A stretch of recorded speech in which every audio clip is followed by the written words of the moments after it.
bet you didn't know this about wizards. Their stories go back centuries and centuries. Crazy, right? Hey everyone, and welcome back to the podcast, The History Of. I'm your host, Ria St. John, and on today's episode, we're going to talk about the history of wizards. Now, this isn't just any story. This is their origin story, and this is just some information about different wizards from different regions, different origins, and different backstories. I'm also going to talk about the top 19 famous wizards that everybody talks about. So stick around and let's take a dive into the history of wizards. But before we get started, please like, subscribe, and share if you are so inclined to do so. I would greatly appreciate it. I promise you that I'm not going to try to bore you with the truth, but the truth can also set you free. So please hit that thumbs up and click on that ding button so that way you don't miss out on any future episodes. Disclaimer, I don't pretend to be knowledgeable in any of these subjects. I'm not a historian. And yes, I do Google most of my content from the World Wide Web. But I also make sure and fact check everything, and I always use reputable sources. I provide all my sites used in each episode in the description below, so that way the audience can go and look it up themselves afterwards if you feel like you need to. And if I'm wrong on any information that I do provide, please feel free to leave me a comment and let me know. I want to make this content as truthful and factual as possible. Okay, everyone, so let's go ahead and get into it. So what is a wizard? Well, the word wizard is derived from the Middle English word wise and the suffix ard. Therefore, a wizard was basically a wise man, up until around the middle of the 16th century AD. Prior to this period, the distinction between magic and philosophy was actually blurred. It was only after the 1550s that the word wizard gained its present meaning, which is one who has magical abilities. In this sense, the word wizard may be used interchangeably with such words as sorcerer, magician, warlock, sorceress for female, and witch for female. But wizards are common characters that can be found in many varieties of tales. Stories involving wizards come from different periods of time and from diverse parts of the world, which we will talk about. Although a wizard may be distinguished by his magical powers, he is not exactly a one-dimensional stock character that plays the same role in every tale he is featured in, and we'll talk about that as well. In certain tales, for example, the wizard is the protagonist, meaning he is the hero. In others, the sidekick, and still in others, the anti-hero, or the antagonist. There are also some countless examples of people who may be considered wizards from ancient times, and several of their stories will be explored in this podcast. Okay, so let's jump right into it. The first wizard we're going to talk about is the ancient Egyptian wizards. So get ready, buckle up. A set of tales regarding wizards can be found in an ancient Egyptian text known as the Westcar Papyrus. There are 5 known stories, though only the conclusion of the first one has survived.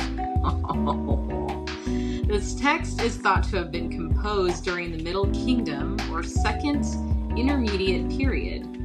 The tales may be regarded as stories within a story, as the Westcar Papyrus is essentially a story of magical stories told at the court of Khufu. The stories in the Westcar Papyrus deal with a number of different topics. In one tale, for instance, an unnamed scribe uses magic to make a wax crocodile for the purpose of catching the man whom his wife was having an affair with. Oh my gosh. In another tale, the chief scribe of Senfuru uses magic to part the waters of a lake so that a girl could retrieve the green jewel she dropped into it. Well, that's kind of nice. A third tale tells of Diti, who is said to live during the time of Khufu And among other things, he is said to have the power to magically reattach the heads of decapitated animals to their bodies.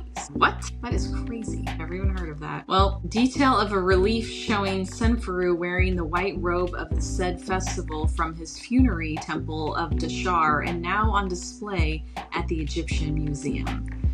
Here's a picture of what that looks like. You're welcome. Moving on. We're going to talk about the Merlin of Japan. Another wizard who served in a royal court was a man by the name of Abe no Seimi, often dubbed as the Merlin of Japan. Seimi was a historical figure who lived between the 10th and 11th centuries AD and served as a practitioner of natural science and occultism.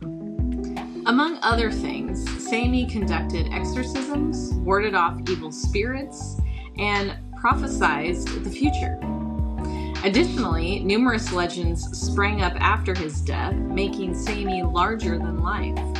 For example, legends say that Seimi was half human, as his mother was a fox spirit, and additionally, he is reputed to have been able to command weak Oni, which is a type of Japanese ogre, even as a child. Okay. Moving on right down the line here, guys. Malevolent wizards from ancient stories. So not all wizards have a positive reputation like Seimi or the Egyptian ones in the Westcar Papyrus. This is especially so if the source of a wizard's magical power is thought to have been derived from evil forces. One such example is a Christian saint by the name of Kiprin. According to the Golden Legend, Saint Kiprin was originally a pagan wizard. In order to gain the love of a virgin called Justina, he summoned demons to do his bidding. Probably not a great idea. Just saying. The demons, however, were not able to do anything to her when she made the sign of the cross. Realizing that the God of Christianity was greater than his demons, Kiprin decided to renounce his previous way of life and converted to Christianity. Wizards can also be found in the famous 1001 Nights. Like Saint Kiprin prior to his conversion, some of these wizards are portrayed negatively. Among the more famous wizards in this story is one found in the story of Aladdin. In this well-known story, it is an African wizard who plays the role of the villain and tricks Aladdin into finding a magic lamp for him. Man, Disney just did us one in, didn't they? What is less known, perhaps, is that this wizard was killed by Aladdin and that his brother, who was also a wizard, wanted to avenge his death. Interestingly, though, not much is said about the magical prowess of these two wizards, except perhaps that the second wizard found out about his brother's death through necromancy. Okay, well, that's easy enough. Okay, so now that we talked about wizards and the history of where they stemmed from, where they came from, now we're going to talk about the 19 most powerful pop culture wizards ever. Starting with number 1, Merlin in Excalibur, the 1981 version. Probably the most famous wizard in all of popular culture, yes, even eclipsing Harry Potter, Merlin's greatest feat was helping Arthur find a very nice sword, an even nicer cup, which is called the Holy Grail. Number 2, Albus Dumbledore in the Harry Potter franchise. Even in his declining years, the headmaster of Hogwarts was a formidable mage. But in his youth, full of vigor and brio, Albus Dumbledore was a force to be reckoned with. If only his death wasn't so sudden and easily avoidable. Number 3, Gandalf, the Lord of the Rings. It happened in 2001 to 2003, and then in 2012 to 2014. Though you can count on one hand the number of times Gandalf actually uses any magic in Peter Jackson's films, the Grey Pilgrim still commands enormous respect and carries a very nice staff. Number 4, Glinda the Good Witch from The Wizard of Oz, 1939. More skilled than the Wicked Witch of the West, way more powerful than the Wizard of Oz, and presumably able to take a shower, Glinda is the very model of a modern female sorcerer. Glinda's sorcery and training days at Shiz University will be chronicled in the two-part movie musical Wicked, with the young witch being played by Ariana Grande. Number 5, Willow Rosenberg, played by Allison Hannigan in Buffy the Vampire Slayer in 1997. Her transformation from schoolhouse mouse to research girl to mystic dabbler to witchy Wiccan Willow was something to behold, as her unbridled power when her true love was taken from her. Dark Willow was on the path to destroying the world before a blast from the past pulled her back from the brink. Number 6, The White Witch, The Chronicles of Narnia, 2005. Pure evil, pretty much is what it says. Pure evil also really liked the cold so much that she covered most of Narnia, and so much so that she covered most of Narnia in ice. Yeah, that's pretty much it. Number 7, I think it's pronounced Sharon or Shuron or Sharon. Saron, I don't know. Maybe I'm saying that wrong. I'm probably saying that wrong. Sauron, the Lord of the Rings trilogy. How robust a warlock in this, the Scourge of Middle-earth. You barely even saw him, but he instilled everyone with a knee-knocking sense of dread. He didn't even have hands, yet he gathered about him every fell beast imaginable. Gosh, I can't even talk today. All to find the one ring and kill whoever carries it. Granted, maybe invested so much of his power into the one ring wasn't the best tactical maneuver. Number 8, Voldemort and Harry Potter, 2005. Granted, the former Tom Riddle had a devil of a time killing just one little boy. Apparently, love is Voldemort's kryptonite. But he also engineered the death of Dumbledore, the dismantling of Hogwarts, and the destruction of many a Death Eater's soul. All without a nose. Number 9, Stephen Strange from the Marvel Cinematic Universe. Strange was once a gifted, narcissistic neurosurgeon who, after losing the use of his hands, looked for a cure in the mythic Himalayas. Instead, he found his destiny to become a master of the mystic arts and protect the planet from magical threats as Earth's sorcerer supreme. Number 10, Zatanna, DC Comics, 1964. A sorceress who can trace her heritage back to alchemist Nicholas Flamel, soothsayer Nostradamus, and Leonardo da Vinci, Zatanna is one of the most powerful characters in the DC universe, aiding the Justice League whenever her natural magical skills can be of service. Why she doesn't magic herself some pants remains a mystery. Jafar is number 11 from the 1992 movie Aladdin. This not-so-humble court vizier gave in to his delusions of grandeur, especially when he got his hands on the genie's lamp he hired a street rat to swipe from the Cave of Wonders. With genie's power at his disposal, Jafar took his place among the most powerful wizards in pop culture.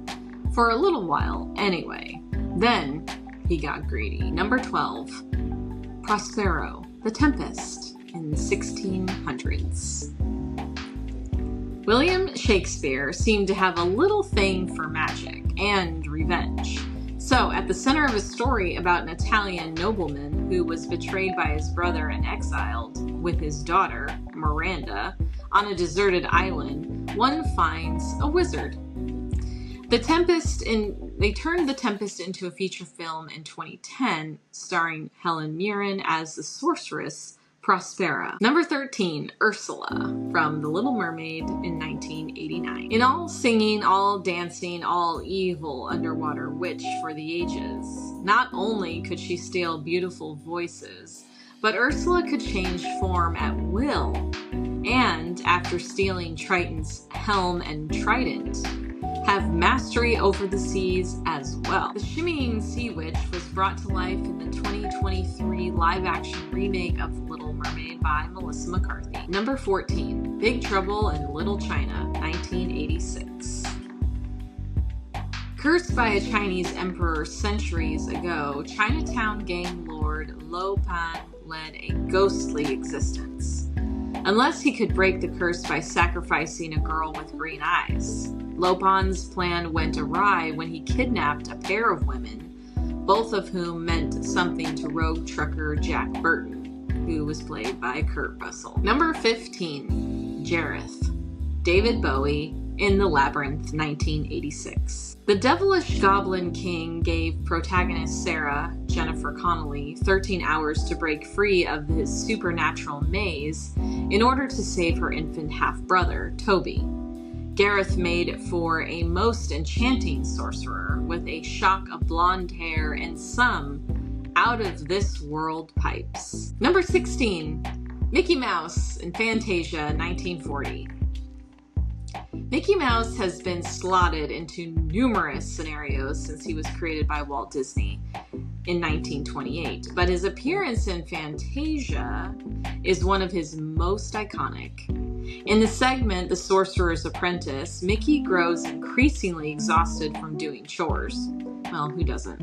And chooses to experiment with the sorcerer's magic to help him to chaotic results. Number 17, Howl. Howl's Moving Castle, 2004. This raven-haired wizard sees life in its titular moving castle interrupted by the arrival of Sophie, a young girl who's been turned into an elderly woman by a wicked witch. Number 18, Shazam, from 2019. 14-year-old Billy Baston becomes the unlikely successor to the wizard Shazam's powers. Blessed with the wisdom of Solomon and the strength of Hercules, the stamina of Atlas, the power of Zeus and the courage of Achilles, and the speed of Mercury, Billy finds himself able to transform into an adult superhero as he fights against a villain who desires his powers. And finally, number 19. Wizards of Waverly Place. Alex Russo, who was played by Selena Gomez in 2007. Selena Gomez became a star thanks to her role as teenage wizard Alex Russo on Wizards of Waverly Place. Alex trains alongside her siblings to become the sole heir of their father's magical powers, though she must also keep her magic a secret from mortals. Darn, that stinks. All right. Here are some fun facts of Did You Know About Wizards? There was actually 2 Wizard of Oz movies. The first one was a 1925 silent film, which had no magic, surprisingly. You might recognize one of its actors, the Tin Man, who was played by Oliver Hardy of Laurel and Hardy back in 1925. Fun, huh? Shirley Temple, then America's most popular child star, was initially considered to play the role of Dorothy in the MGM version, but didn't. Oh well. And comedian W.C. Fields was the studio's original choice to play the wizard. He wanted $100,000 for the role, and MGM counteroffered with $75,000, which Fields eventually just turned it down. Ray Bolger was originally cast as the Tin Man, but because he preferred to be the Scarecrow, he felt the character's style would showcase his physicality and dancing ability. He was allowed to then switch. Okay, here's a fun one. Since Dorothy was originally envisioned by studio execs to be a blonde, Judy Garland wore a wig for the first 2 weeks of filming until they changed their minds. Then she was given a henna rise and wore a partial wig to lengthen her hair. Judy Garland was only 16 during the making of The Wizard of Oz. In the book, Arthur L. Frank Baum did not provide an age for Dorothy, but in the illustrations, she is clearly a child. As a result, Garland had to wear a corset for the film so she'd appear as young and flat-chested as possible. Dang, that must not have been easy to film in. There are so many differences between the book and the film. The Wicked Witch has a much smaller role in the book, and she wears an eye patch. The most visible difference of all? Well, in the book, the coveted slippers were silver, not red. They became ruby for the movie because it was thought that the hue would look better in a glorious Technicolor. So funny, right? Bert Lahr, who played the Cowardly Lion, was paid $2,500 a week, and he had in his contract a guaranteed minimum of 5 weeks of work. Turns out there was no need for that clause, and he ended up shooting 26 weeks worth of work. So that's what? Let me get out my hand. I don't do math, so let me just math it up really quick for you guys, so that way we can sit here in awe together. Okay, so we've got $2,500 times 26 weeks. That's 65 grand. Holy crap. 65 grand is a lot, you guys. That's a lot of money. Good for him. Back then, I mean, back in what, 1920, what was this? 1930? I can't even remember when this was filmed now, I just said it. But yeah, that's crazy. That's awesome. Okay, another fun fact of Did You Know? The Cowardly Lion makeup took 2 hours to apply. Jeez. And his tail was able to move. If you all hadn't seen the movie, he is able to move his tail thanks to a fishing line controlled by a stagehand sitting on a catwalk above the soundstage. Holy crap. Oh my gosh, this is crazy. The Munchkins were played by 124 little people who ranged in height from 2 feet 3 inches to 4 feet 8 inches. They were each paid $100 a week. Since filming lasted 26 weeks, that added up to be $322,000 on Munchkins alone. Wow. And back in the day, MGM spent roughly $2.78 million on the movie, making it the studio's most expensive production at that point. That is crazy. It was nominated for the Best Picture Oscar in 1940. And the role of Toto was played by a 5-year-old female Carrion Terrier named Terry. I love that. Oh, that's hilarious. I love this. This is so cool. This is so many fun facts. I mean, this is so many fun facts of The Wizard of Oz. I didn't even know that a lot of this had gone on, but thank you, Reader's Digest, for that. That was fun. All right, we'll do one more of those, and then I think we'll be done. Here's another fun fact. Margaret Hamilton, who played the Wicked Witch in The Wizard of Oz, she was actually a teacher, kindergarten teacher, before she became an actress. That's so cute. I love that. And that concludes today's history topic of wizards. I hope you found some of this interesting and informative. I would like to thank the following for the information on the topic of wizards. I would like to thank the Ancient Origins, Unraveling the Mysteries of the Past. The author of this article was, let me get to that really quick for you. His name is Wu, and he has a Bachelor of Arts in Ancient History and Archaeology. So thank you, Wu, from the Ancient Origins. You can go to their website at www.ancient-origins.net, and you can find this article there on the history of or legendary wizards. So thank you so much for that. I would also like to thank the Entertainment Weekly website for the 19 most powerful pop culture wizards of our time. This article was written by Mark Bernardin. Thank you, Mark. You can go to their website at www.ew.com, and you can look up the 19 powerful pop culture wizards to see all of that information there. So thank you so much. Here is the website I'd like to thank for the most interesting facts, weird and wonderful facts about the Wizard of Oz. It was written by Daryl Chen, so thank you, Daryl Chen, for that. And it's from Reader's Digest. You can go to their website at www.rd.com, and you can look up 60 weird and wonderful facts about the Wizard of Oz. And you can find all that information there. So thank you very much, everybody. Thanks for tuning in today, everyone. And until our next journey through time, I challenge you with this. Experience a new perspective and learn something new. Bye.